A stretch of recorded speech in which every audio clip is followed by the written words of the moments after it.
Good morning, everyone. We welcome you to the Wednesday, September 11th meeting of the Utah Transit Authority. We'll first begin by invite you to stand and join us in the Pledge of Allegiance. I pledge allegiance to the flag of the United States of America and to the republic for which it stands, one nation under God, indivisible, with liberty and justice for all. Just before you start, Sheldon, let me just acknowledge today and the day that it represents is our Patriot Day, and I think each of us probably have a personal experience of what happened. It's also a little bit sobering to see a young generation who didn't experience that, and for them it's just a chapter in our nation's history book. And personally speaking, I was scheduled to come home that day. I was at a conference, and it took me till Friday to get home, but it was a long week, but not as, but I think if anything, I felt guilty because I knew many others had not been able to make it home that day. And so we certainly pay our respects to those who have since sacrificed much on behalf of our country, and certainly acknowledge their service and certainly our continued service to those who serve us. So thank you. Sheldon, do you want to take a minute and give us our safety message? Sure. I'm Sheldon Shockton, Safety and Security Manager, and I want to share my story. I was on watch that day for VP1, Command Duty Officer, and it was a terrible day for our country.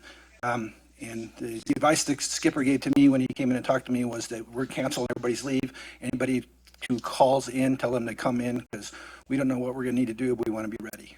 And so it was a tough day. The safety and security message for today, you can see, be prepared. Poster that's appropriate because it's National Safety Preparedness Month. It's also appropriate because today is the last day for Amy Cornell Titcomb. She's been our emergency management program manager for over the past 5 years, done a great job. We're a much better place as a company than we were before she got here. And some of the terms that were unfamiliar to us back then, like a JIC and a FAC and an EOC, now are something that we not only know, but we drilled to over the years in practice, and we're a much better place. And so I want to publicly send some appreciation to her for what she's done. Thanks for the opportunity. Great. Thank you, Sheldon. And certainly we wish Amy well in her new adventure and for her service to UTA. Bob, any public comment? No public comment today. Okay, thank you. We'll next go to approval of our minutes from our August 21st meeting. I move approval of the minutes of the August 21st board meeting. Second. Have a motion and a second on the minutes. Any other discussion? Seeing none, all in favor say aye. Aye. Aye. Any opposed? That motion passes. Next, we'll go to our agency report with our Executive Director, Carolyn Gannott. Carolyn, good morning. Okay, now it's on. Okay, thank you. Sorry.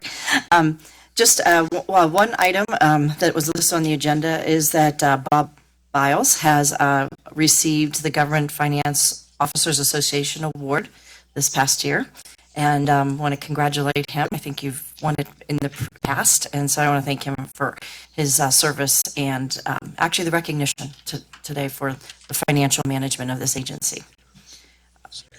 Congratulations, Nice job. Bob. Thank you. So if I could say something, it's always a team effort anytime this is for the budget award. And of course, our budget staff, Brad Armstrong's here, and there are others. Many throughout the agency contribute to that particular report and work.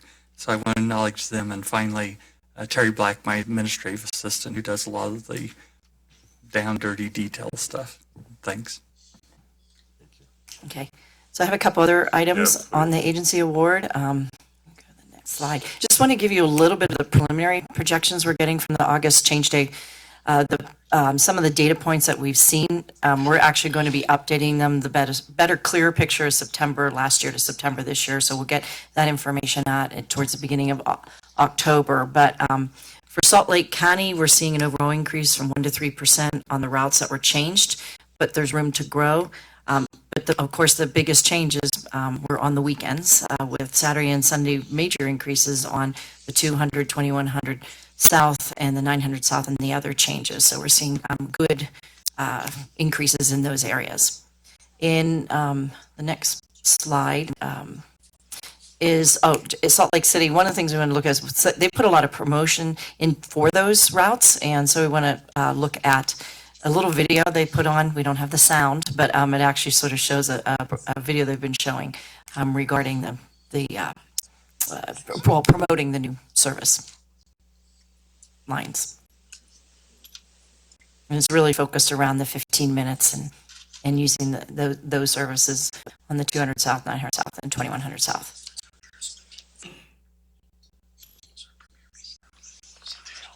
It's a cute little video with music and a hey at the end. You're not going to improvise and add to the music? I should have listened to it. I would have hummed along, but no. I will say I've ridden the Second South routes a couple times, including Friday coming home at rush hour, and it was almost standing room. Oh, good. In that bus. I was standing, and there really wasn't any empty seats, and there were probably 3 or 4 others that were standing. So that's a good sign that it's well used and has a lot of potential going forward. Yeah, I'm looking forward to seeing the final numbers for September. And then in the other counties, in Weber County, the new Ogden trolley carries about 160, 190 passengers per day. This already, because the route is so short, it does meet our passengers prior threshold already. That usually takes about 2 years. We usually give it a 2-year time frame to hit the threshold. So we're pretty happy about that. And more people riding the trolley on Saturday, probably as a weekend trip or an adventure. So that's actually very good to see.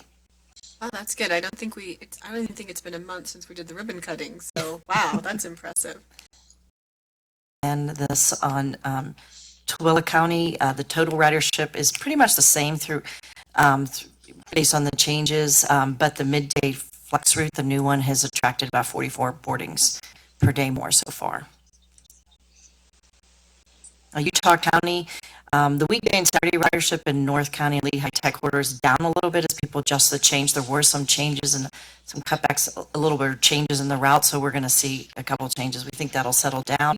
Sunday ridership is up quite a bit with the addition of the Route 850 service, 189% increase. The UVX with UVU in session averaged over 11,000 boardings per day. We did hear that with BYU coming on board, we're about 14,000 riders per day since they've come on board. And then one of the nice things was that we were able to serve the BYU U of U game, and it looks like we had about 17,000 riders on our system that day, both with, and that, compare that to Trax. Trax is about 14,000 boardings per day. So I think the change up and the change day hopefully holds and continues to grow. So just want to give you a little update on that. Just real quick, I think you had a presentation on the open data portal that actually has been opened up. Jonathan's here if there's any questions regarding that, but now the data is available, primarily routes, ridership, and information. And there is a UVX Customer Appreciation event. I will be at that tomorrow from 2 to 4. I'm not sure, Kent, you will be there. For UVX, so I will be down there, and that'll be tomorrow, Thursday, September 12th. And last, there's a planning group tour next week coming in from Charleston. It's primarily supported by their chamber and a vision leadership group in that area, and they're planning on visiting our area on Wednesday, September 18th, and I'll be meeting with them in the evening as well. That completes my report. Thanks, Carolyn, for that update. Let's then go to, and that's exciting to see that ridership, and I think the data as we've analyzed it and tweaked things we always learn from our, from the data and decide what we do next. So thank you for your staff doing that. I just want to make a quick Please. comment, if I could. I'm talking about Charleston County. They are coming to do a tour of the BRT at UVX, and so I think that's pretty interesting that they're coming all the way here to see how this is integrated within our system. So I looked at their schedule. They're quite busy, and they're writing our systems to get around. And then, yeah, the bigger tour is at the UVX. Well, next item up is a resolution appointing the accountable executive and chief safety officer for the authority's safety management systems. And Carolyn, it looks like this is your item. Right, and so the resolution is to appoint Sheldon Shaw as the chief safety officer for the authority's safety management system. And I just want to say he's doing a great job in following the requirements that are necessary, as well as implementing the safety programs within the agency. Great. Yeah, he got me through his staff got me through the CPR class, so that's probably the accomplishment of the week. So, let's see, I'll entertain a motion on this resolution. Mr. Chair, I'd like to make a motion that we approve R 2019-09-01, appointing the accountable executive and chief safety officer for the authority safety management system, that is Sheldon Shaw. Second. I have a motion and a second. I'll ask for any other discussion. Seeing none, I'll ask for a roll call. Trustee Holbrook. Aye. Trustee Millington. Aye. Chair Christensen. Aye. It's unanimous. Thank you. Thank you. Item 8 is a resolution approving a Fourth Amendment to the authority's 2019 budget. And Bob, I know you presented earlier on our August 21st meeting. Have there been any changes? There have been no changes. Again, the major changes for the microtransit project this year, and then adding some individuals and some software to help support the operations coming from the fourth quarter money. And the last one is a procurement and contract specialist position, rearrangement of some of the work between the AD's office and UTA staff. And I know there were some questions about the new positions, and Carolyn, it sounds like you got a chance to review those and are satisfied with those. Yes. Okay, great. Any other discussion on this item? If not, I'll entertain a motion. I move that we approve the resolution approving the Fourth Amendment to the authority's 2019 budget as outlined. I'll second. I have a motion and a second on the resolution. I'll ask for a roll call. Trustee Millington. Aye. Trustee Holbrook. Aye. Chair Christensen. Aye. It's unanimous. Thank you. Thanks, Bob. Next up is Service Choices report with Laura Hanson. Is Laura here? Okay. Well, we can come back to it. It's, let us come back, unless you think she's 2 seconds away. We could. Amy? Why don't we jump ahead into discussion item 11, which is the emergency management plans, and is Amy here?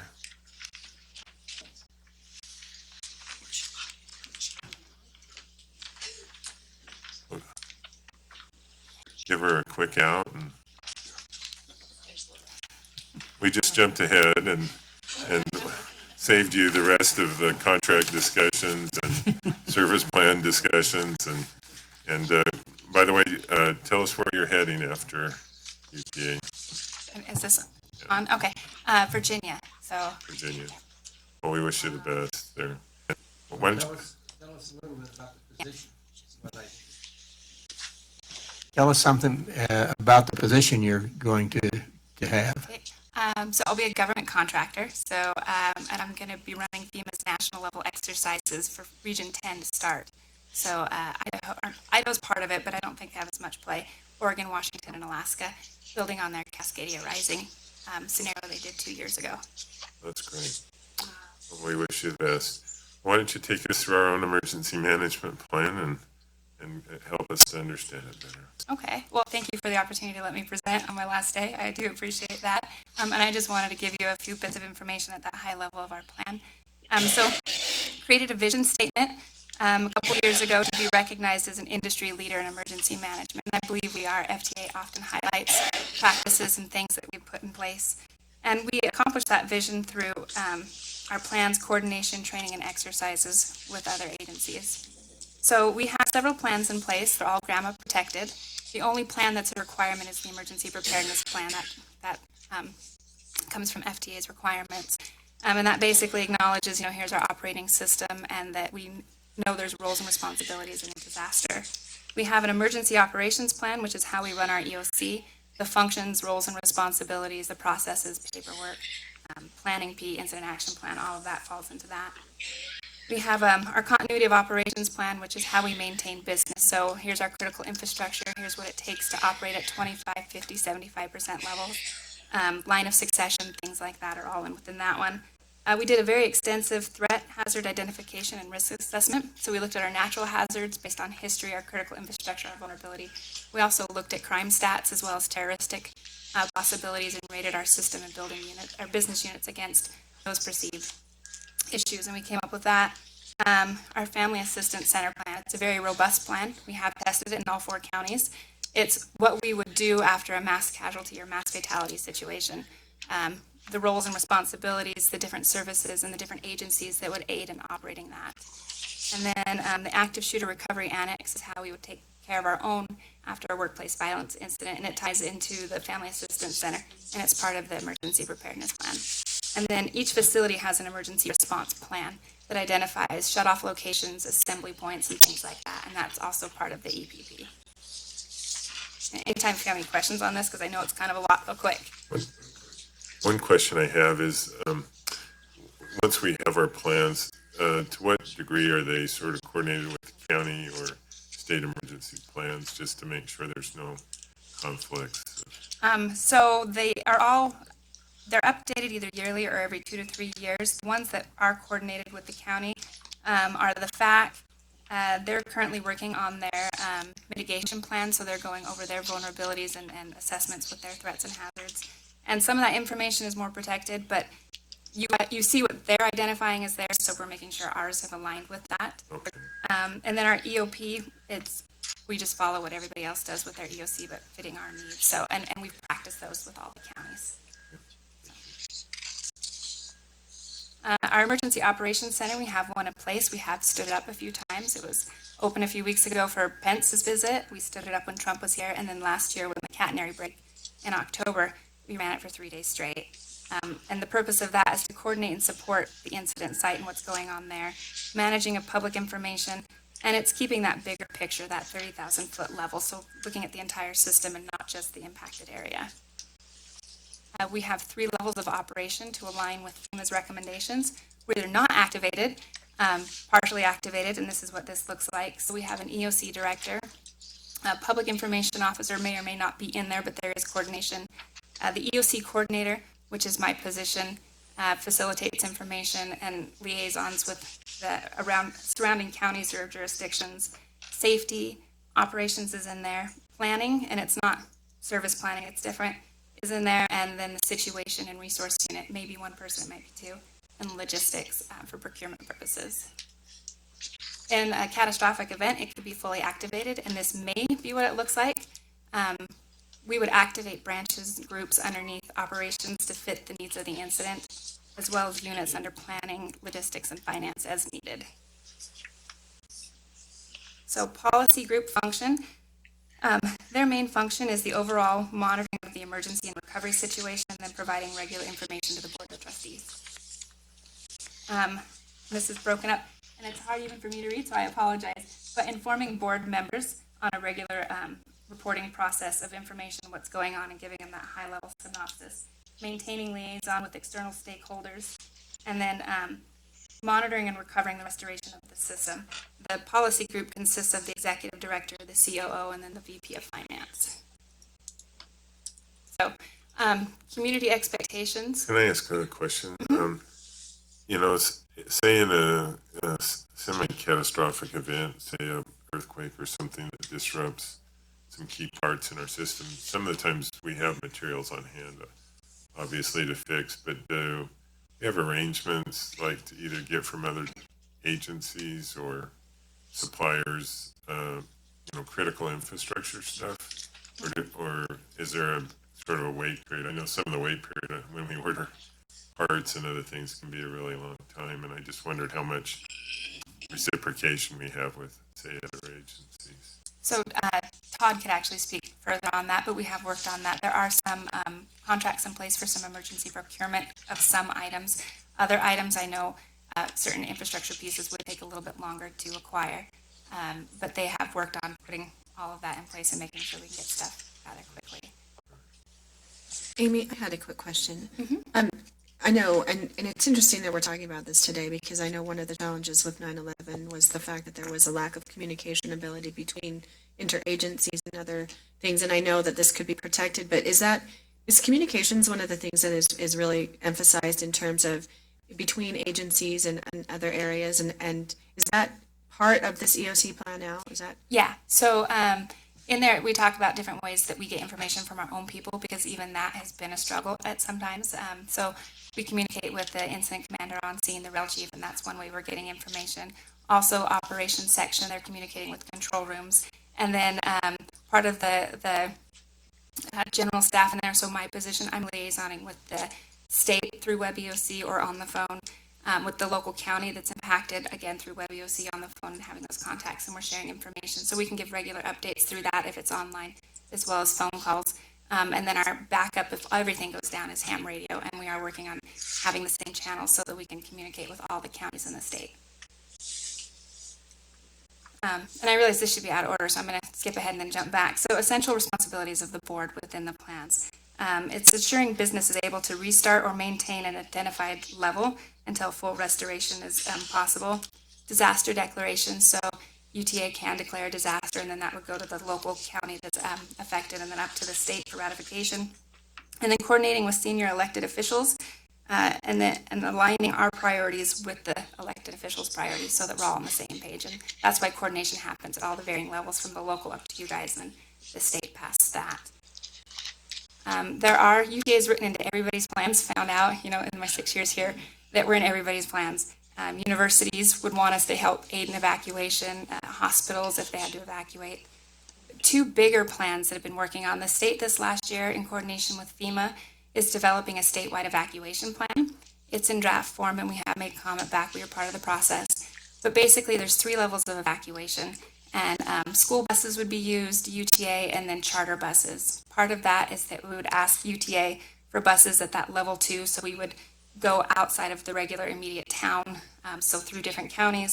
And then they would ask for staff to help at their staging areas where the buses are, as well as what they're calling their movement control. So they're overseeing the transportation resources, so personnel for that. And like I said, that's still in draft. But Salt Lake County has developed Safe Neighborhoods. They are the only county that has that program implemented in conjunction with Red Cross. So in that catastrophic earthquake, all the school children are being taught to go to their local elementary school if they're not already during a school day. They would set up collection points based on where the fault line was and rupture and all of that. UTA would help go to those collection points and pick up people and bus to the local area high schools. And then the local school district would take from those and distribute to elementary so they can do the reunification with families. So. One question I have, and I've sat through a few of those planning exercises, and their reference to UTA at the time, I thought, do they have that many buses? And I just wondered whether we've ever sort of mapped out in any of these scenarios. Obviously, we'd have to divert from regular service and that kind of stuff, but do we actually have enough buses to meet everybody's plans? No, we don't. And that would be another thing they would ask UTA. The state is recognizing that they can't EMAC buses from other transit agencies because they're not a state entity. So they would have to come to UTA, and UTA would make that request to Denver, to Vegas, to Reno, to bring in buses. I see. And then we could help with that, and that would be the only way to do it. But no, there's not enough buses between us and school districts for everybody's plans. Okay. And that would work both ways, correct? So, for instance, if something happened in Nevada, they would ask us at some point, is that? They could, yeah. We've worked with Las Vegas, little bit with Reno, Phoenix, a lot with Denver. And yeah, they said, here's the number you can call if you need buses, and we'd absolutely send buses your way. And it can work the other way around. So absolutely. So that's it in a nutshell. Like I said, really high, really quick overview. Any other questions with that? Let me go to the board. Anybody, either of you have questions? Is there anything formal that we do? This is more really for our point of information. Or, okay. Well, thank you for the presentation. And again, we wish you the best. And thanks for helping us get to this point. And we'll continue your legacy on. So. Thank you. All right, thanks. I think we can go back to our service choice report discussion. Laura, welcome. How are you this morning? I'm a little behind this morning. I appreciate your flexibility Oh, that's great. in the agenda, and I'm sorry for not being on time. We are at a milestone with this process, and I'm so excited to be here and visiting with you all about this process and getting your feedback so that we can then take the next step. So it's a great opportunity for us all to be together. If you recall, and this is really for the benefit of the public primarily, because I know you have seen this a million times, but the question that we're asking today really is how we should prioritize our resources on our bus network. And there are a couple different ways you can design a bus network. One is very much focused on maximizing ridership. That's getting as many people as possible on the bus, as compared to serving as many places as possible. There's a trade-off here. If you put more people on the bus, you're not serving in as many places. All of that is concentrated in the most dense areas. And so some of the less dense areas of our service area might be left out. If you focus on coverage, you may not see as many people riding the bus because we're spreading our resources out, and therefore they're spread a little bit more thinly, and the service itself is not quite as functional. And so we're asking, how should we balance? What's the right balance for UTA? We did an extensive public engagement process. We had a great opportunity, I think, with this to say, you know, we have some new leadership here at UTA. We have great new opportunity with some new funding in Salt Lake County. We want to hear from the community about what their priorities are. And so we had a public web survey, and we had over 3,500 people participate in that, which is a pretty respectable and positive response to that. So we were excited about that. In addition, we also had a community leader workshop, actually 4 of those, where city planners and community leaders, homeless service providers participated in a 4-hour workshop where we really dug into the details of this. And you'll see that each of the different regions, our 3 different business units, have a different starting point. So the northern region, this is Davis, Weber, Box Elder, right now is about 40% focused on ridership and about 60% focused on coverage.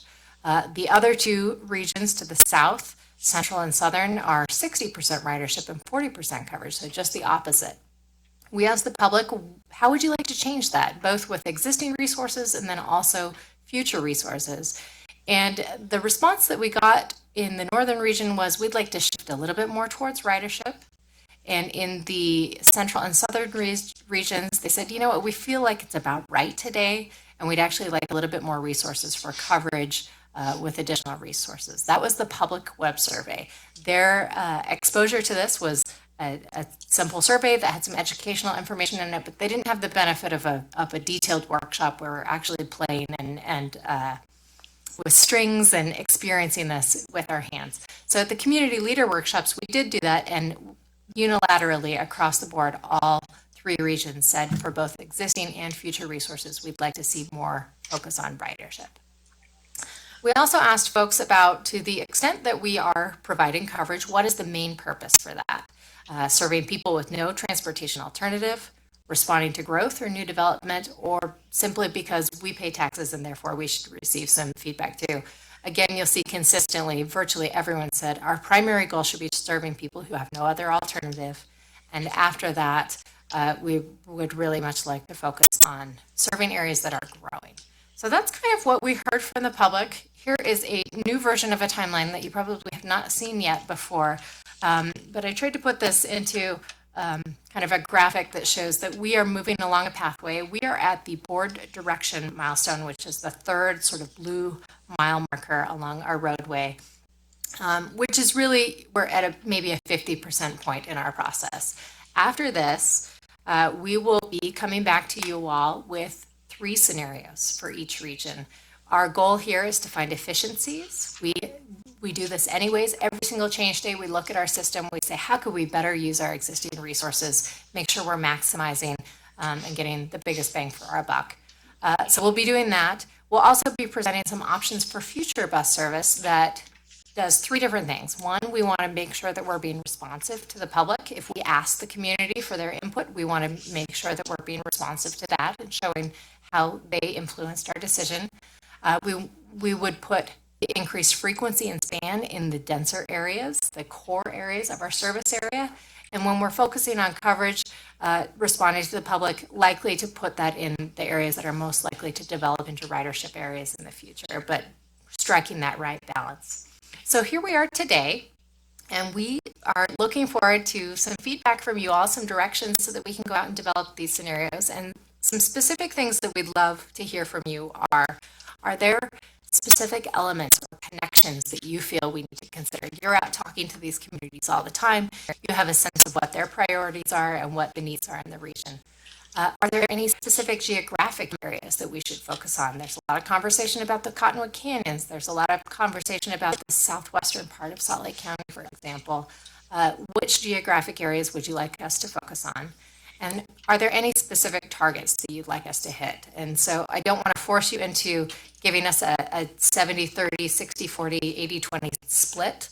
But if you'd like to provide that level of detail, we'd be happy to take that and work from it. If you want to make it a little bit looser and just say, here's kind of the general direction that we're feeling, we'd really much would value and welcome your feedback in that direction as well. And Carolyn, you may have something you'd like to add to this, but don't feel like I need to put you on the spot here. Even though she has. I think, talking to Laura yesterday, we have the information that we got from the community leaders and the public web survey, and I know you have been out also talking to sort of advisory council members as well as some of the other cities or members or elected officials who represent cities. So to have that sort of some discussion, we do know we want to sort of move the needle a little more towards ridership. And so that question is what do we do sort of with existing resources and then with the future resources? Salt Lake County, Salt Lake City.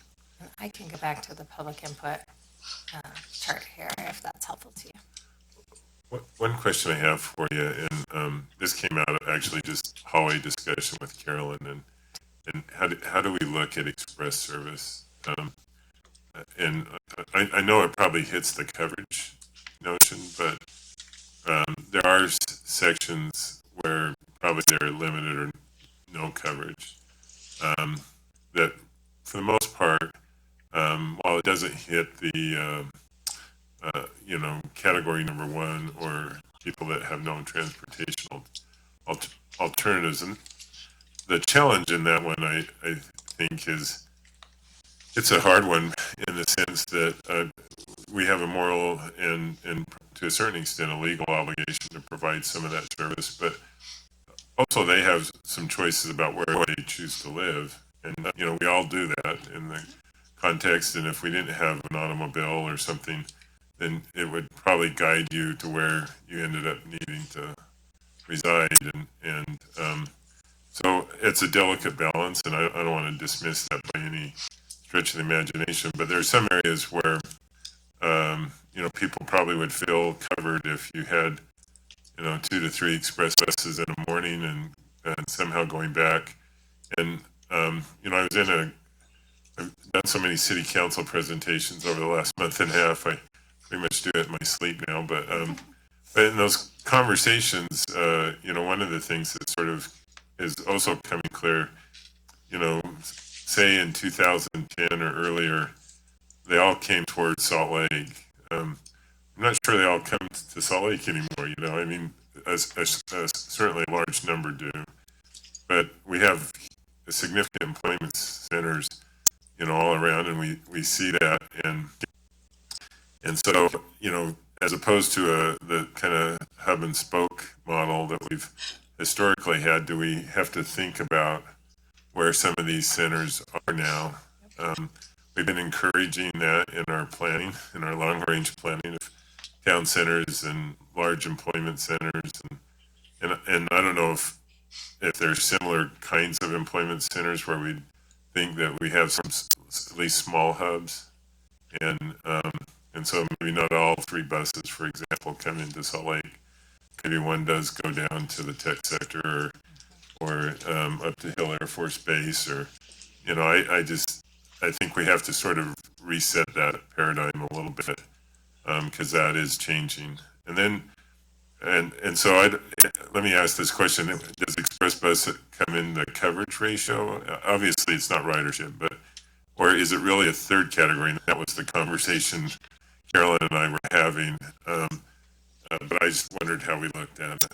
Well, I'd actually be interested in Carolyn's take on this from another region, but it is kind of one of those, it's a little bit of both, right? You are primarily, the reason it exists is to serve a covered area, an area that wouldn't otherwise have transit service, but you're also trying to maximize the number of people on the bus. So our express service typically has a handful of stops at the beginning where we try to fill the entire bus at the very beginning, and then it travels a long distance without any stops. And then it has a variety of stops towards the end to drop people off at key spots. So I think it's a little bit of a combination here. I think to the extent that we're trying to categorize it as one or the other, I would still put it in a coverage category. But I think you've hit the nail on the head that there are more efficient and productive ways of providing coverage and less efficient and productive ways of providing coverage. And so you can choose to, really spread it out or concentrate it in a specific area or a specific route, still for that purpose, but it's a more productive version of that. It also caused me to think, and just in the, it's been interesting. And thank you to your staff. Each visit, we've handed out a route map of what's in their city, and within that first 10 minutes, you get these unsolicited comments about what's working or what's not working in the context of it. But it also sort of led me to the feeling like, and I'm just thinking in the Salt Lake County scenario where our goal is to start additional service in August of 21. Is August of 20 one of those where we go back and say, do we always have to do that route the same way we've always done it? Or is now the time, knowing that the additional service is coming here and we have an idea where that probably is going to be, is August or is 2020 the year to sort of clean up and change routes and modify and think about that service, and maybe the 519 and 520 don't always have to weave their way through Rose Park. I just think we have to sort of maybe take this year to do some of that and think about that coverage efficiency or mode of coverage. In terms of implementation, we're sort of envisioning this as kind of a phased approach.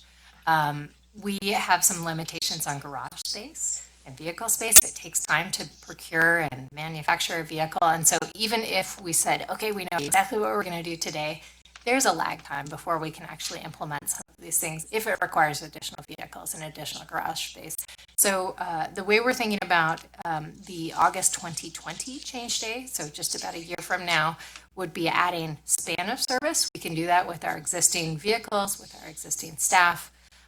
When you start adding frequency is when you need more vehicles. And so I think in 2020, based on your feedback, if we say, okay, this is going to be a ridership route, we want it to be the type of route that's convenient, it's always there, it's reliable. I can make a lifestyle choice knowing that if I get stuck at work for a couple extra hours, I can get home by adding that span of service. And so that's something we can easily do right at the very beginning. 2021, we'll have the depot garage available to us. We will have had the time to procure new buses. Then we can start adding the frequency of those routes. That said, if you look at the existing resources 60/40 requests from the public saying, you know what, we feel like it's about right, there are myriad scenarios under which you could have a 60-40 split, right? So we can find ways, even within that same percentage, to make our service more efficient, more effective, maybe not meander through a neighborhood like the 519, and instead put it on 6 North, put it on 10th North, put it on Redwood Road, so that we are driving people towards key corridors, making the service more efficient, faster, reducing travel time. So there's a lot of things that we can do even within the resources that we have to make it more efficient. Well, I have some thoughts, but let me go to my colleagues because they're smarter than I am. So thanks. Laura, thanks for all your work on this. I know that this has been a team effort, and Alex, thank you as well. One of the things that I was kind of just thinking as I was listening to your and Carlton's discussion is that when we talk about core routes, that to me already does seem like a bit of a ridership focus. And in my particular areas in Davis and Weber and Box Elder, certainly coverage has been the predominant percentage of how we do our service and manage it. And how do we integrate that in a way that doesn't create routes that are going to become completely different? Because you mentioned the fact that, hey, if I'm working and I know that I have to stay late, I can still catch a bus. There's that mindset in there that if there's the frequency and there's the ability to access it, that it makes my decision making easier for where I live, where I work, whatever. How do you do that in a mostly coverage based model and integrate that and still keep that? I know it's not technically a core route, but yet like the 455 and the 470, totally core routes, right? And so I'm just kind of wondering how that can be implemented and then to be increased down the road. So kind of a trick question I just kind of threw at you, but that's kind of what I was thinking, is that it's always a bit of a challenge, and the more changes that we make, the more kind of uncertainty you create in a coverage model. So if you could articulate that. That is exactly the challenge that we're facing with this. The more areas you try to serve, the less resources you have to make that service really reliable and predictable and frequent. So that's why we have this whole challenge. So in an area that is not the downtown core of Salt Lake City, right? Say we're talking about Davis County, for example, since I know that's an area you're familiar with and represent. We can create a handful of routes, a limited number of routes that have a longer span of hours. They start earlier, run later, they run more frequent, but you'll have, instead of maybe 6 routes, you'd have 1. And so what the challenge there is, it requires the residents to get to that one route, right? So they need some other mechanism to get them to the route, but then it's there, it's reliable, they know that they can count on it. And so it's a little bit of a trade-off. And if we find that this microtransit pilot works really well for us, that could be a great combination, right? If you overlay a microtransit pilot with one really productive route, that's kind of the best of both worlds, right? We have something that's there available all the time, and we're able to fill in the gap with a different type of service. That said, you can't have both without additional resources, right? Right. And so that could be something that we could work towards over time. Does that Thank you answer for your articulating question? that. It does answer it, and I did kind of want to just have that out there again, because I think, when I attended, I'm still attending council meetings, and talk about, doing it in your sleep. I totally agree with Carlton. I think that the input that I've had from the COGS and from councils that I've met with so far has been that they want coverage, but they want ridership too. They want both. And so it has been a real interesting dialogue in terms of getting their input in terms of what we should do moving forward. So anyway, just wanted to make that comment, but I've appreciated that. Yeah, if I could just build on that just a little bit. I think if you look back at this, what is the purpose for providing coverage? Of course, we want both, right? I mean, everybody wants both. We just unfortunately don't have unlimited resources. That said, we can use maybe a limited number of more productive routes to support areas that are growing. So if perhaps Bountiful City, for example, has a key corridor that The city really would like to see a lot of economic development happening there. They, within their local general plans, this is going to be one of the more dense areas of a fairly suburban community. We can help be a partner with those local governments by putting a more productive route there. That said, it's still, we have choices on where we live. And if you need to commute, you probably made the choice to live in that community because you have another alternative to get to that more productive route if you want to. The challenge is, folks who really certainly don't have another alternative if you're disabled or too old or too young to ride. But we have some other services that can fill in those gaps too. Thank you. I appreciate that. One of the interesting things that I notice when we talk about the future and the growth of this area is that the projected growth along the Wasatch Front is something like 2 million people over the next 30 years. Half of that growth is in Utah County. The other half is in the other 4 counties, 5 counties. And so, because I represent Utah County, I'm concerned about that. That growth is not going to come in year 20. That growth is occurring today. We are getting probably, in fact, if you look at Salt Lake County, and I don't mean to step on your toes here, Carlton, Salt Lake County is already at 1.6 million, and they're forecast to be 1.8 million. And Utah County is supposed to be 1.6 million in 20 years. That means for every person that moves into Salt Lake County, 5 move into Utah County over that period of time. I think one of the interesting challenges that we're going to have to face is how do we expand, how do we meet the needs of Salt Lake County with its current population, and yet at the same time provide adequate service for Utah County that is growing 5 times as fast. And so that's a real concern to me. So you ask for areas where we need to take a careful look. I think the areas that are of particular concern are things like Vineyard. 3 years ago, they were 1,000 people. 5 years from now, they're expected to be 35,000 people. And we're working with some of the developers in the Vineyard area and the density of the housing and that kind of thing. So that's a concern. The only thing that we currently really provide there is a proposed front runner stop. Then you've got Saratoga Springs and Eagle Mountain. 5 years ago, they were each about 10 to 12,000 people. In our forecast for the next 20 years, each is supposed to be between 75 and 80,000 people in those areas. Currently, we offer 0. I think there's 1 bus that comes from Eagle Mountain.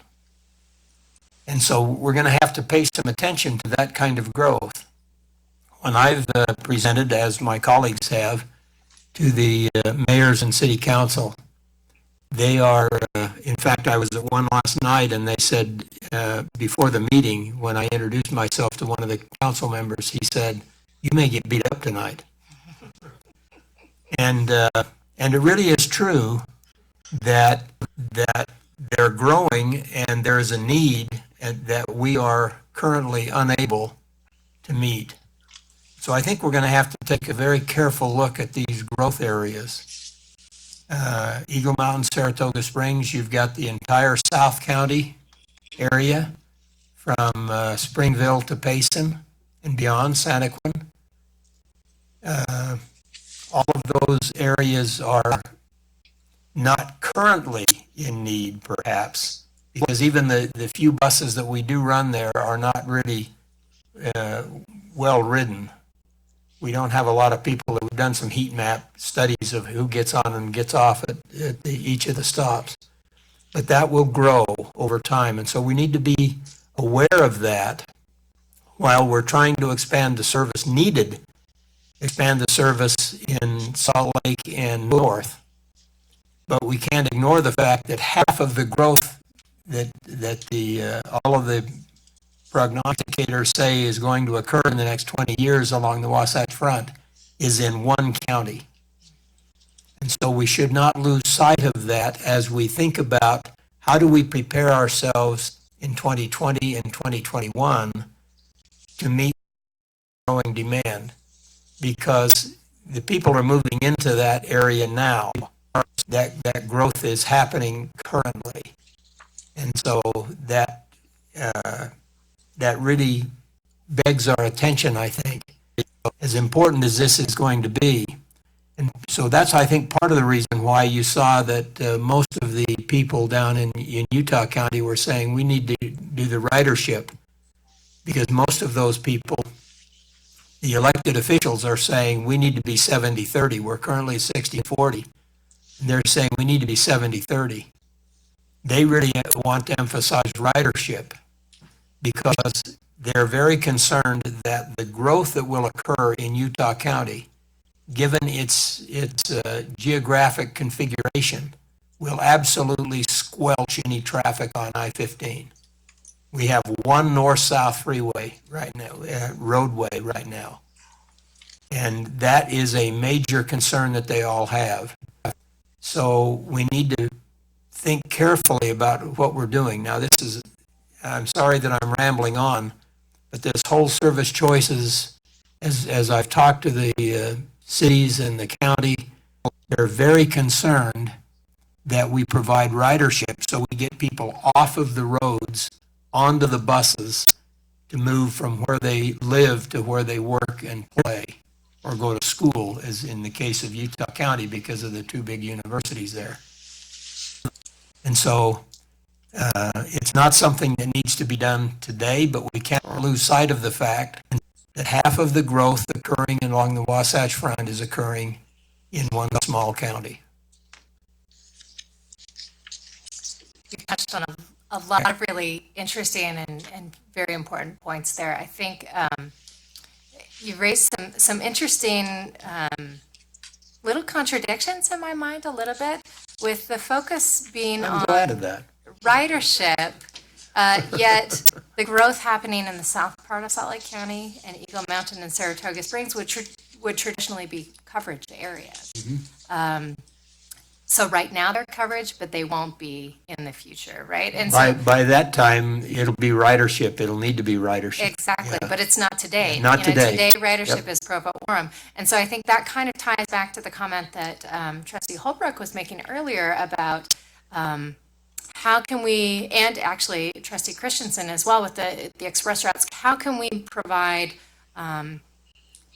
some service that we're, is as productive as possible in those coverage areas, rather than trying to just spread everything out and making it sort of marginal everywhere. Can we have perhaps an express bus route that serves Eagle Mountain and As a Saratoga matter, Springs? and I think that's true, because as I have visited with the mayors and council members in those cities, they say, why did you cancel the express routes that used to be here before Front Runner got into Utah County? And they've said there were two absolutely packed express buses going through Alpine and Highland and Cedar Hills coming to downtown Salt Lake. And they said when those buses were canceled, all of those people now had no option but to drive. Well, And so they were put in automobiles because they're not going to the Lehigh Front. And so they're saying right now, if you were to restore those buses, you would have them filled. I think, that reinforces another point that I wanted to make, is that we simply need to make the pie bigger, right? We have limited resources. And so part of the reason that those express routes were canceled is because we talked to those communities and they said, we'd rather see Front Runner. And so the resources were transferred from those express routes to provide the Front Runner train. And at the feedback of the community, although, our memories are short and elected officials change. Not necessarily the memories were short, and they understand that that's what they did, but they continue to grow. Both. We need both. That's, I think, what it comes continue to down grow. to. They continue to grow. We really could benefit from both, and the pie needs to be bigger. Just for context, our state's highway budget is 700 million a year, and we have 5 million a year, not 500, but 705 million a year for transit. And so I think we need to bring the transit funding up. And I think this is a conversation that we can have with our regional partners and really talking about, we have so many needs. We have needs for more bus service in these growing communities. We have needs to expand Front Runner. Let's talk about all of the growth that we have coming for our region by 2050 and all of the needs that we have. We simply just don't have enough resources to do it all right now. And so that forces us to make some tough decisions. But I think there are some ways that we can, as we're planning out, obviously we're talking about both existing resources and future, right? So we can set a plan during this process that says, Eagle Mountain and Saratoga Springs, we're thinking about you. We feel your pain. Here's exactly what we would like to do in the future to address and meet your needs, but we're going to need more resources to do that. To that end, I have begun discussions with the Utah County Commission about passing the fifth quarter so that we wind up with the resources we need. And maybe we talk to the legislature about even providing better headway, or headroom, I should say, in the future. I completely agree with you. We've got to expand the pie because the population is growing and growing very quickly along the entire Wasatch Front, all the way from Box Elder to Payson. Thank you very much for your feedback. For the record, I don't know how the fight turned out with Kent and the city council member, but I wouldn't want to get in the ring with him. No, he was your side, so he would have taken these pretty easily. He's a tough one to hit. A couple thoughts I had, and a little bit along the line of both Kent and Beth. And I know we're pretty religious or committed to the equity analysis piece, and as we have to or should be, because that's where the source of funding.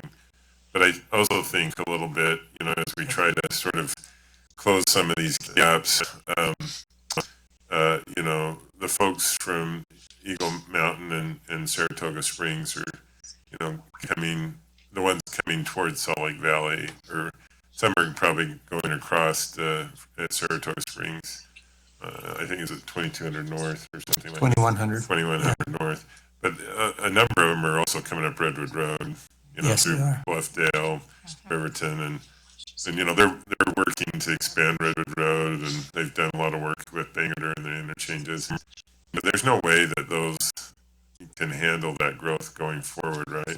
Even the Mountain View corridor. Even Mountain View corridor, which they should still finish, and they're going to finish it at some point in the near future, and I think that's important. But the days of sort of having these pocket isolated communities when our service district was originally formed are long since gone. I mean, whatever lines are there are blurring so quickly, it's not even really funny. And so as a regional system, we have to think of, if we're lessening the impact in one county from the commute of another county, maybe some resources, at least on a short term, are shared.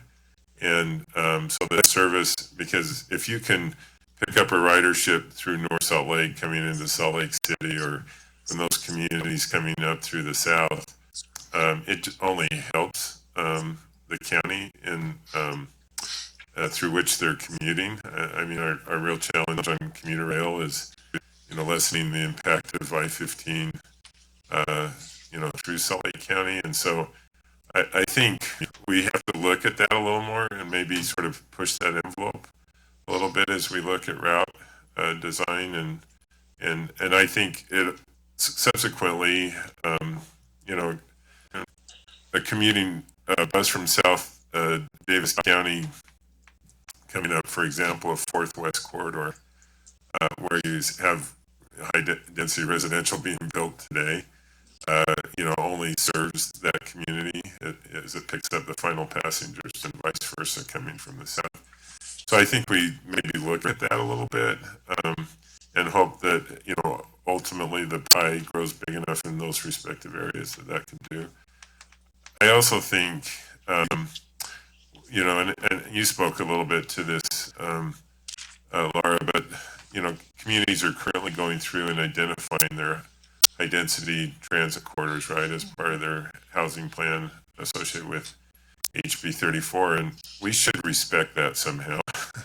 Even if it's a core route that's been redesigned, it's pretty hard for them to say this is our route and they have no transit on it. And it may be a decision where we move a route from one part of their city to that core route and say, okay, we're with you.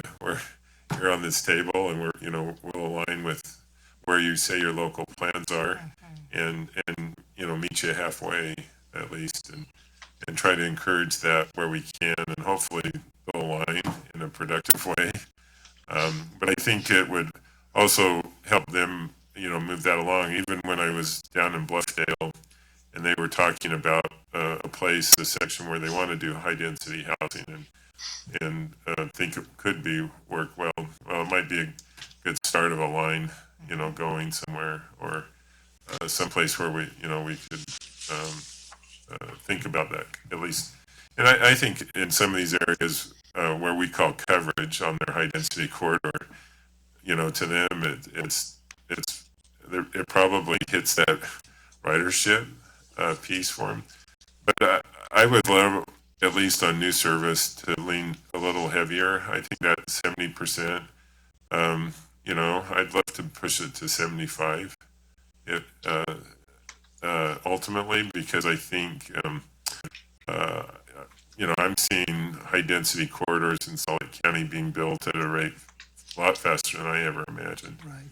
And we were in a meeting the other day with Jim Wood and him going through the permits currently being pulled. And they often do tie together. And I think we're going to have to meet that demand in a significant way. And the stuff we were seeing there with Second South and Ninth South and 21st, it's reflective of, what some of that investment might merit. And I realize the jury's still out on those, but I think once people get into that mindset that they can live on that corridor and get that kind of service, the two will feed each other without question. So anyway, that's what would the planning effort be like if we nudged where we are to some distance towards where people say we'd like to be. For example, Utah County currently 60-40. What would happen? What does it look like? It'd be interesting to take a look at what it would look like if that were 70-30, if we moved to 70-30 over the next, say, 2 or 3 years. And perhaps the same thing is true in Salt Lake and the northern counties. What would it actually look like? What might it take in order to get to that kind of mixture as opposed to where we are currently? Well, our plan is to come back to you all with some scenarios so that you can actually visually see, okay, this is, I think, philosophically where we want to head. What does that actually look like on the map? So that's really our next step, is to bring that back to you. Yes. It'd be really interesting to see that. Yeah, since we have sort of what the community leaders said, who are pretty much, I would say, cover a broad area, but also understand sort of how the area is going to grow. It might be useful at least to do a development scenario that hits where the leaders sort of thought it should go, because we're saying we'll do 3 scenarios for each, and at least one of those scenarios should be focused on sort of those types of, where they think we need to be, so which would be that 70-30 for Utah County. Right. And same. Maybe along that line, and maybe this is the intent, but I almost call it a development plan of service, and I guess you could probably call it a service plan. But if people can see what that progression looks like, even though the dollars may not merit it at this point, and say, here's where we're going with it, and here's what it's going to take to close that gap, then at least we can go back to the stakeholders that either impose those local option or the legislature and say, here's where we know we can go. I think having them see or how that would evolve, because then you're at least planning for the long term. I think that's exactly where we're headed. It's both kind of a realistic, here's what we can do today and in the next couple of years, and here's our vision. Here's where we think we really need to go. so that we all have something to work towards. So I think that's exactly right. I would love to, I want to echo that, and I want to take it even like, just articulate this in the context of when we're talking to communities that don't yet have that level of growth in their communities, but yet they know that that's going to be anticipated. I think it's really kind of helpful to have this kind of scenario to give those communities, because like Carlton mentioned, they have to adhere to Senate Bill 34 and their housing, their moderate plans. And that is, I think, some of the challenges that cities are facing right now, communities in general, is they're getting a lot of pushback from residents who don't understand the full, what does that growth look like? How can I conceptualize this if all I think is like, oh, I don't know if I want that. But if we can maybe have something to show them, I think that can be beneficial for multiple levels, right? Not just simply our service, but our connections with the communities as well, to help them, because they are going out on a limb and saying, okay, here's where I want this density. I think this is going to be the most strategic for my community. And for us to be able to say, okay, so if this is where you're going to go, this is what we can ultimately see happening when we have extra revenue coming in to either expand the service, or what this can look like if there's a full level of commitment. So I really appreciate all of this, and I think that there's anything we can do with visuals and communication, I think, is going to be the key thing on this particular issue. So I just want to make, coming in here and look at the service choices and what the focus has been on sort of what's going to be implemented August 2020, August 2021, or in 2021. So that is definitely a more near-term scenarios. And so we would develop those scenarios for that. But I do agree probably to go out to the communities in this level of growth and the ability to actually understand the resources, we would have to layer that vision on as well. So just understand, we're sort of taking it from just planning the near term to also visioning to help support that efforts of how we need to move forward, and also have the community understand how we're going to move forward. Might make it a little more palatable to make some changes. So just I don't want Laura to say, oh yeah, we're going to do that when I don't think we were going to do that fully. Well, So it is more a resources. component of the 5-year plan. Yeah. So we are ultimately working towards that. But yeah, it's kind of a little bit of a step beyond this. Complete that. Do you mind if I recap kind of a handful of key points just to make sure that we're all on the same page? So what I heard from you all is pay special attention to areas that are growing, specifically in Utah County. Recognize that they have growth coming and that we need to serve them and they have needs. 2, along those same lines, if there are areas that are largely coverage areas today, look at their local plans, HB 34, find ways to partner with cities and their polycentric vision to make the most productive routes possible in these coverage areas. 3rd, consider the fact that routes cross county lines, and that maybe we can take a little bit of a kind of fuzzy look at the equity analysis and recognize sometimes that putting more resources in one area actually benefits the other region by taking some pressure off of their resources or their roadways. I'm hearing a lean towards ridership, potentially 70-30 in Davis, Weber, and Utah counties, maybe 75-25 in Salt Lake County. And then the last point would be think forward towards the vision, really focus on what the needs are of the region. What is our long-term vision to make sure that we're maintaining quality of life as our region grows, recognizing that that's going to require increasing the pie. Does that feel like it's captured your feedback?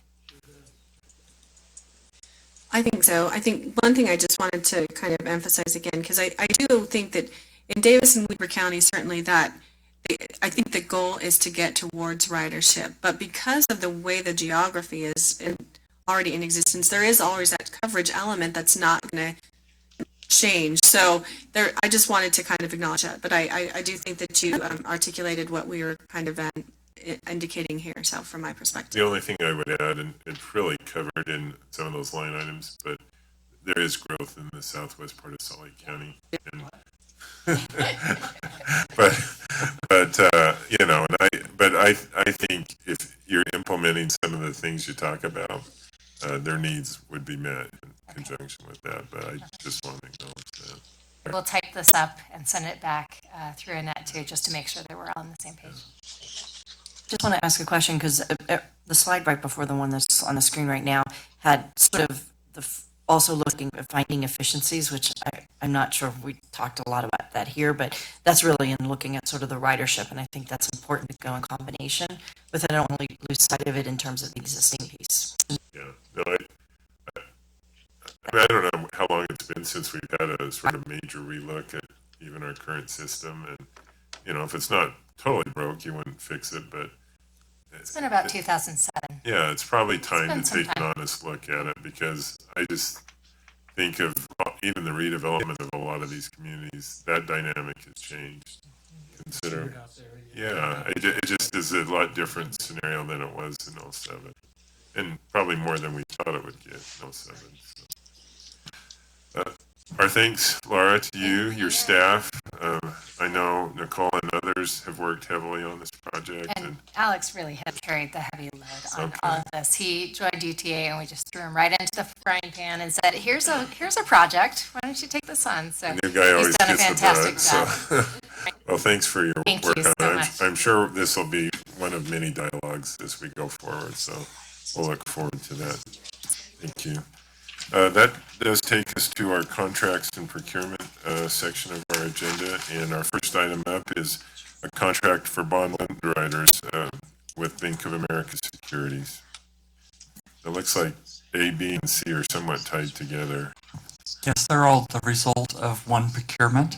And what we do for our bond underwriting services, we develop a pool of firms that provide these services. And then as we get ready to do a bond issue, we determine how many firms we need. If it's a smaller issue, you don't need more than one firm. If it's a larger issue, you might have three. It also depends a little bit on distribution and where we want those bonds to be sold, as well as the ideas that they may come up with to help us sell the bond issues.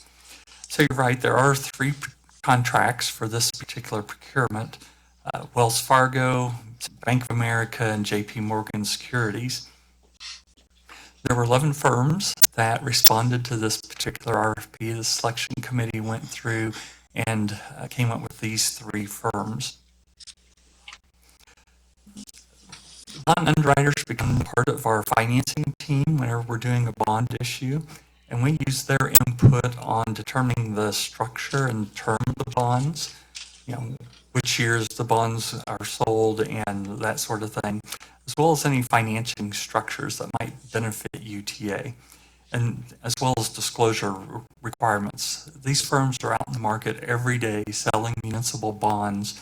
They have contact with the people who buy municipal bonds, and so they can do pre-work and come up with ideas that could benefit us. So part of what they do is they develop a marketing plan to assure that the bonds are priced at prevailing market rates. We want the best rates possible. And they also, if for some reason the bonds don't sell on the day the bonds are sold, they have to have enough capital to buy the bonds on that particular day and then resell them in the market. And then they execute the bond sale itself. So the fees for bond underwriting comes out of the bond proceeds. So it's just the cost of issuance. And as we prepared these contracts, we looked at what would the fees be on a hypothetical $500 million bond issue. So each of these contracts are based on that. As shown here, Bank of America was $796,135, Wells Fargo was $793,748, and JP Morgan was $955,368. So we'd recommend that you approve each of these contracts. We'll be back next week. Interest rates are very low right now. We've already been talking to the firms about a potential refunding and what that might look like. We do have net present value savings in the current environment, so we'll want to come back and talk to you about that, as well as how might that issue, if we do one this year, affect how we would issue new money bonds that are in the 5-year capital plan that you'll be hearing about next week too. So we're running these all together, but we think there's an opportunity to achieve some savings that would be worthwhile. questions about this or any of the contracts? Bob, I'm assuming the contract amount, 796, 135 covers all three, or is it just Bank of America? That is a great question. So these are the amounts if that firm had the $500 million bond issue. If we form a syndicate, all two or three of them are involved in the bond issue. It usually is based upon the lead firm and their pricing. Okay. So for instance, we're designating Wells Fargo to be the lead on this particular issue. So if it's $500 million, our fee would be $796,000 and be capped at that. And then they would determine how that money gets split among the three firms. Other questions on this? If not, I think we probably could make items A, B, and C acknowledge that within the same motion. I move that we approve the contract for the bond underwriters, Bank of America, Wells Fargo, and JP Morgan, as has been outlined to us. I'll second. I have a motion and a second. All in favor, say aye. Aye. Aye. Any opposed? That motion passes. Thanks, Bob. Our next item up is a comprehensive specialized transportation plan development with RLS Associates. And Ryan, welcome. Let's see. Thank you. Yeah. As you know, the last legislative session, the legislature appropriated $250,000 to UTA to develop a comprehensive specialized plan for transportation. So in this process, we have put out a procurement to select a vendor to assist us to do that. And in that, we selected RLS and Associates. They're out of Ohio. They have 3 subcontractors that will be assisting them in this project. LSC out of Colorado Springs, AECOM, and Fair and Piers are out of Salt Lake. So they do have some local folks that will be assisting us in this project. We had 2 proposals come before us, and it was very clear that this seemed to have the most benefit for our project and moving forward, and it was pretty unanimous in the selection of RLS and Associates. And what's the time frame of their work? So it's about a 10-month project. Okay. The first phase of that will be doing a lot of research. So they'll be doing researching existing conditions and case studies, a stakeholder assessment, to kind of get a better idea of what's happening along the Wasatch Front, public involvement, and then gaps and barriers identification. They're also going to be looking at a national level of areas that have done this and accomplished this in different ways to be able to bring back different scenarios that we could potentially implement in our situation. Phase 2, that would be approximately from March through July of 2020, would be developing these different service scenarios, facilitating the stakeholders and getting consensus among those, and then developing a preferred scenario that we could propose the written plan that would have incremental steps, the timeline, and the costs associated with it. Are there questions on this contract?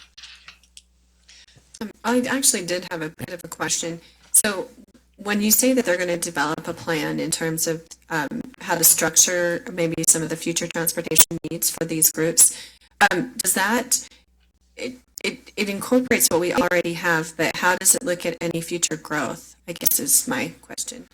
So we're really looking at transportation for seniors and people with disabilities, disadvantaged populations, and to give a firm analysis of where the biggest gap is, who really needs that transportation today.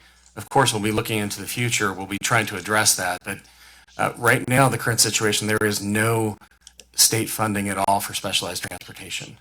The way it's funded right now is it comes through federal sources, typically very segmented and fragmented for very specific purposes. And so it's to take all of those and say, what can we do and deliver the right transportation for these folks? What does that look like?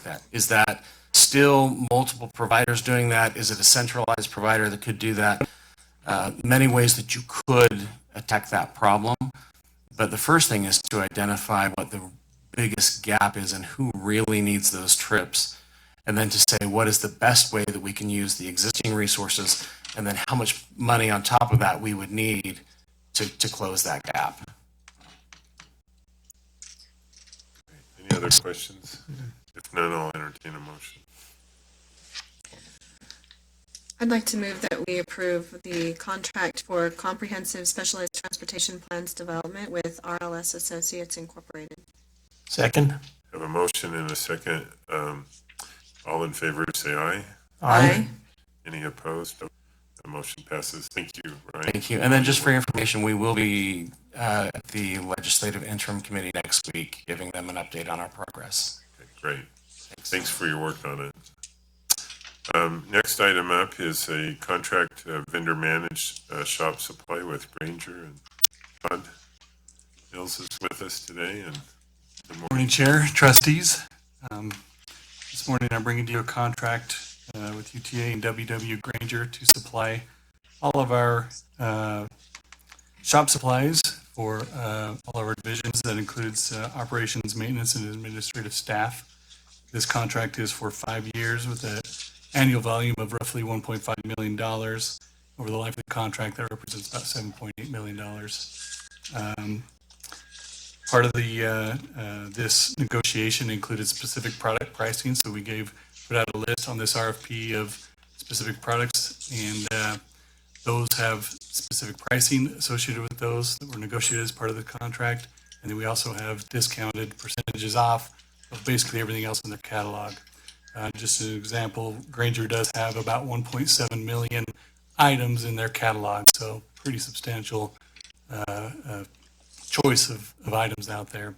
And if you recall, we did have the Fastenal contract that expired just about a month ago, and so we went out for bid. Granger and a few others did bid and propose on this. They were the winning successor bid.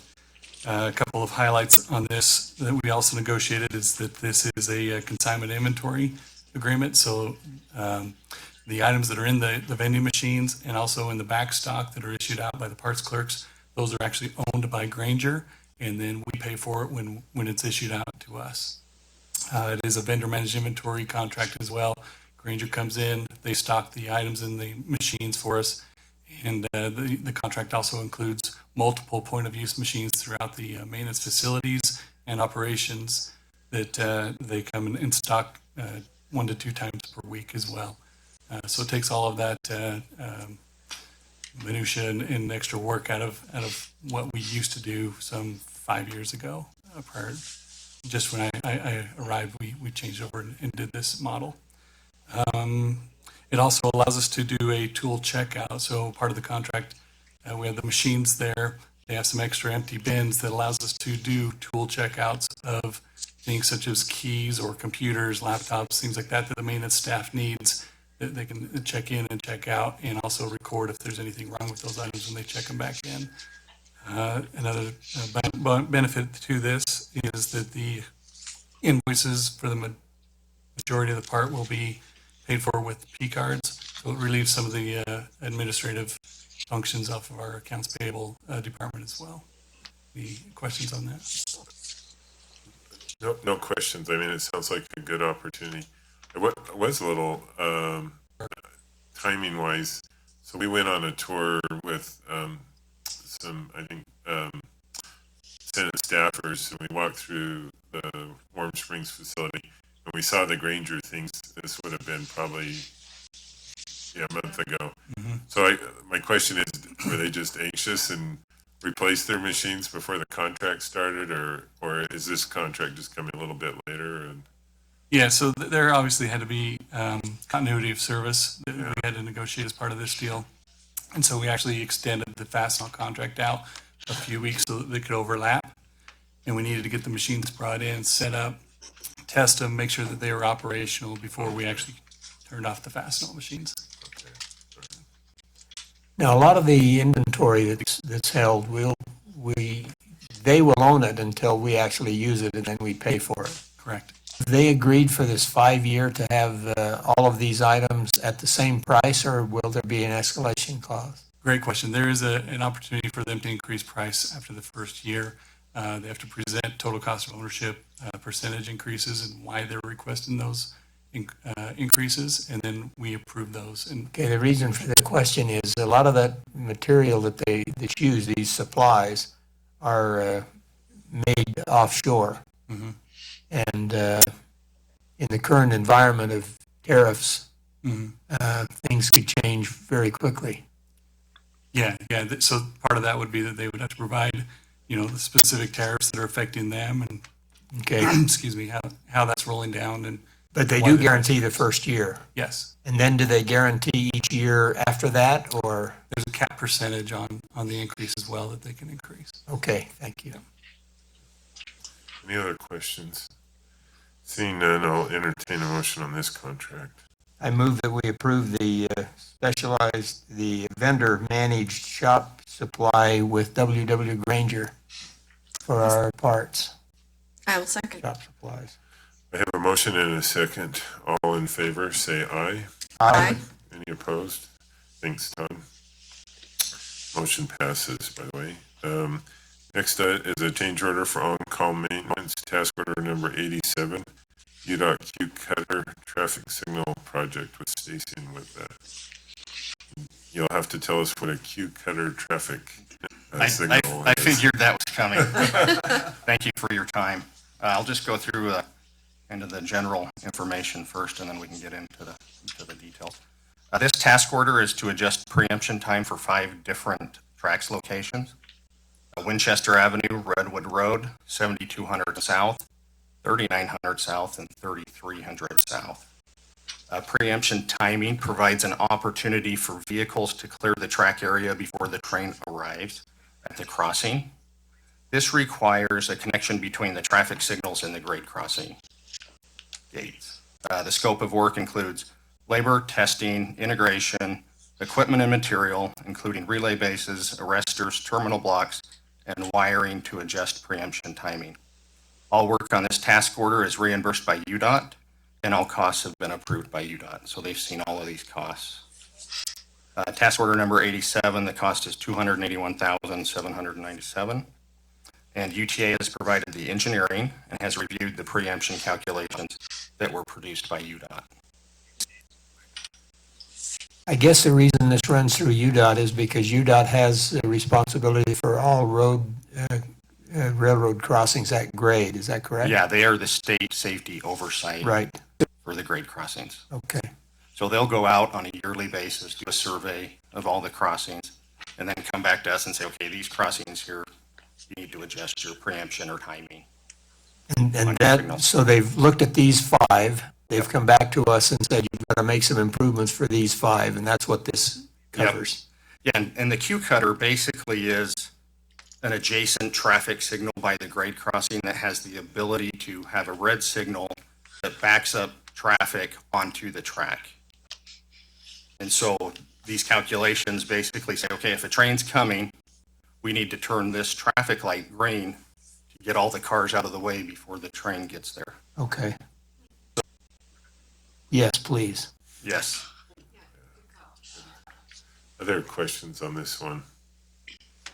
Seeing none, I entertain a motion. I'll move that we approve the on-call maintenance task order number 87.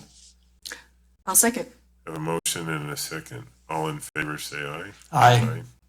Any opposed? That motion passes. Thanks, Dave. Thank you. And our last item, but not least, is a pre-procurement with electronic fare collection reader replacement. And it has Carolyn's name on it, but I see others coming forward, so. Dan Harmouth will, And Monica, Dan and Monica. Good morning. Good morning, Chair and Trustees. I'm Dan Harmuth, IT Director, and I invited Monica Morton, Director of Affairs, to be with me on this one, because even though IT supports the fare collection system and the hardware that goes with it, which this is the fare collection readers, this equipment actually works for the fare collections and allows for the fare collection system to work and for us to collect fares. So So Monica's here to discuss any business aspects of it. So let me just start by outlining, now that we are on our own custom electronic fare collection system that went live in January, and that has been working out well. Originally, before that system went live, and we didn't know if it was going to totally work, although we had great faith in our IT to do it, the organization was looking at other options, whether we go with a total third-party electronic fare collection system, which would include readers throughout the system. So now that our system is running, we had three options to look at. One is go to a total third-party system. The other one would be to continue with our custom system, but replace the aged readers that are out there. These readers have been out there for 10 to 12 years. They're end of life, end of support. The manufacturer no longer manufactures them. When we stood up the UVX line last year, we still had a relationship with that vendor, and that vendor, in order to manufacture readers for the UVX line, they had to manufacture with old technology to the boards, even have old boards manufactured and create different manufacturing lines for us. And that was a special one-off type situation where they did that for us. And that's the same vendor that we actually canceled the contract with for the electronic fare collection system. So for us to get additional readers for technology, hardware technology that doesn't even exist anymore nor is manufactured, it would be very difficult for us to go forward with the current readers. So some reasons that we have is, number one is their end of life. So we have 1,300, about 1,300 readers on our buses. Each bus typically has 2 readers on it. We have about 400 of these readers at our platforms. For the UVX line, we did not even put readers on the buses. There are readers at the stations, but only 1 reader at a station, not the typical 2 readers at the station. So our inventory is being depleted. We only have handfuls for support. We can't acquire them. And some other business reasons is that new functionality to collect fares off of mobile devices, off of our UTA Go Ride device with a QR code. Our readers cannot handle that. So the drivers must actually look to see if that is a valid fare purchased on their iPhone. So that could slow down the boarding of the buses. There's no more support channels for that. I already discussed that. We have some partners out there that are looking at, like UVU, that's looking at going to an electronic student ID. And in order for that to happen, we would have to have new type of readers. We can't support any new type of media that either the business is looking for, whether it's the smartphones or whether it's using credit cards or anything else like that. So now that the system is in place, we're now requesting, we've actually worked with Monica and her affairs department to look at the different alternatives. Another alternative was for us to actually manufacture the readers ourselves, but that would be not something IT wants to take on and stuff like that. That's a very high risk and high cost option. So aside from a third-party system totally taking over and manufacturing, we're requesting to go to RFP to actually research and get costs and options on replacing our fare reader inventory that's out there. Monica, what do you have to say? That sounds great. I don't have anything to add other than I appreciate the cooperation that IT has given. Do we have a sense if there are readers out there that will do, some of this broader range of that are currently being used by other transit agencies? No, when we go out to RFP, we'll obviously get a bigger sample of which companies will want to bid on this, but we have actually reached out to the manufacturers of readers, whether it be Access IS or Brush Industries or ACS, and we've had some dialogue with them. We've actually purchased one reader from two of them and have actually started writing code against them, and we've gotten one working and almost complete with another one so that we know we could interface with readers directly from manufacturers and their code. So Now, it seems to me that I saw recently a request that tickets be allowed to be purchased by the phone. And so I'm wondering if these readers will be able to, will have the capability of reading a person's phone as opposed to say a card or something else. yeah, so even on our Go Ride app, it does provide information and has the capabilities to show a QR code. So the new readers would have that optical capabilities to just display the QR code, and it instantly would show green light, play any type of sound for the operator to know that's a good fare, and also to collect the information and send it back into our system. Okay. When I was in Vancouver, they have the ability to use credit cards right instantaneously. So you literally just pull out your credit card, get right in. So I thought that was really slick because there's a big line trying to get in, and so it made it a lot easier if you didn't have to try to figure out a new system. So I just wanted to mention that. I thought that was a really creative option and something that we could maybe use in the future. We actually had that in the past, but the readers that we currently have today we're not PCI compliant, so we actually shut that off last year.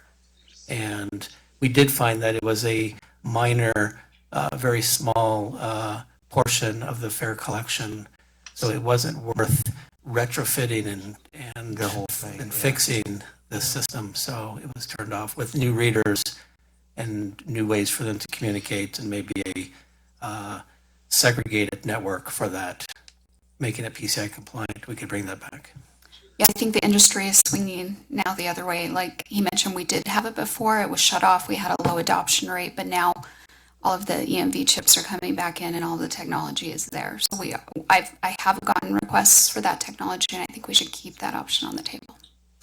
Will the speed of the readers increase?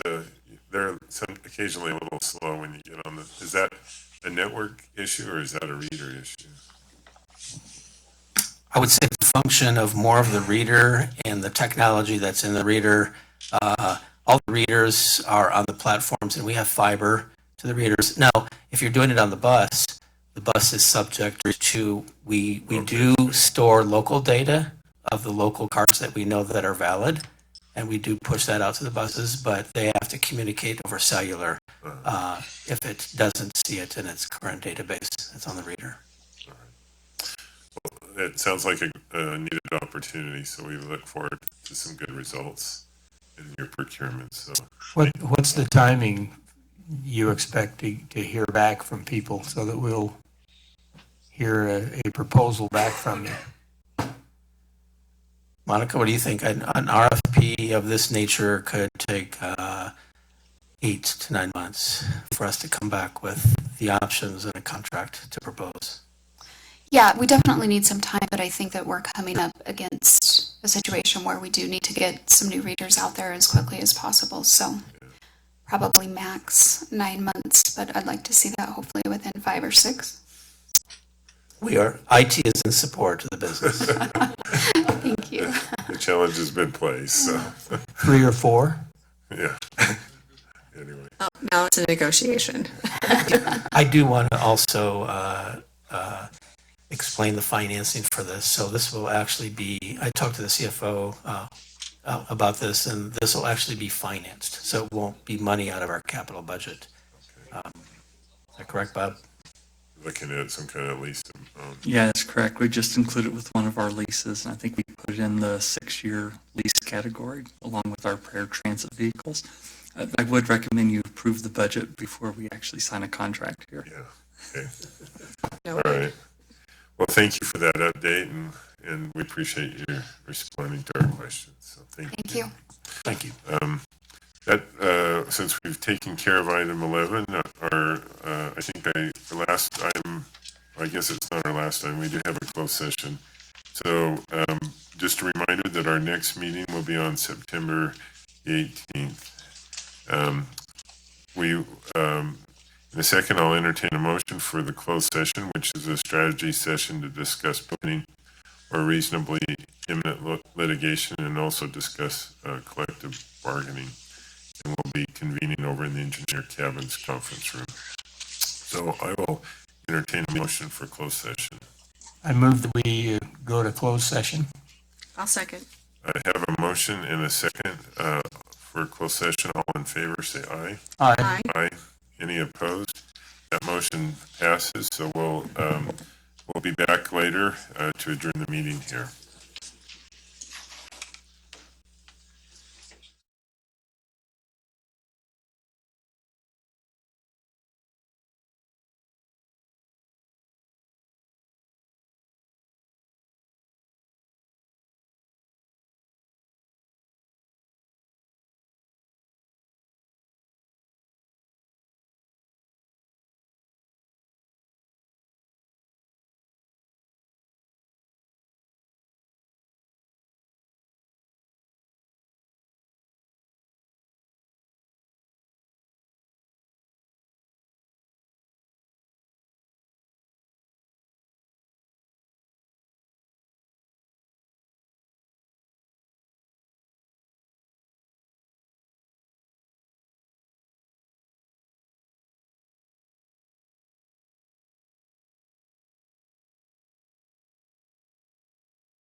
All right. We've returned from our closed session, and that brings us to the exciting item of number 14, adjournment. I'll entertain a motion. So move.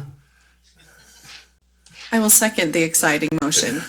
All in favor, say aye. Aye. And we stand adjourned. Thank you.